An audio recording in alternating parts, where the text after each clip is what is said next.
भाजप आमदार संजय कुटेंचा कार चालक पंकज देशमुख मृत्यू प्रकरणाची बातमी आहे। पत्नी सुनीता देशमुखांची सीआयडी चौकशीची मागणी। सुनीता देशमुखांचं 2 चिमुरड्यांसह आमरण उपोषण सुरू आहे। न्यायासाठी शेवटच्या श्वासापर्यंत मी लढणार असं सुनीता देशमुख यांनी म्हटलंय।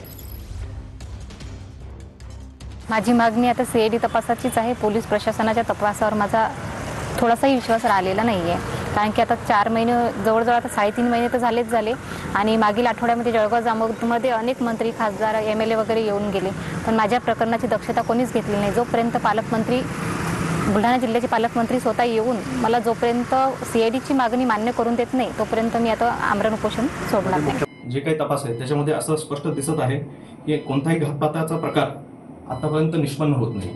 त्याच्यामुळे परत एकदा आम्ही सर्व जे काही शंका असतील त्या दृष्टिकोनातून आपण सर्व बारकाईने तपास करत आहोत आणि याचा फायनल रिपोर्ट लवकरच हे सादर केलं जाईल व तुमच्या अवलोकनासाठी समोर ठेवलं जाईल। धन्यवाद। सर, त्यांचं म्हणणं आहे की पीएम इथं न करता अकोल्याला करण्यात आलं। त्यांचीच मागणी होती की पीएम अकोल्याला व्हावं आणि 3 डॉक्टरांच्या संमतीने त्यांच्या समक्ष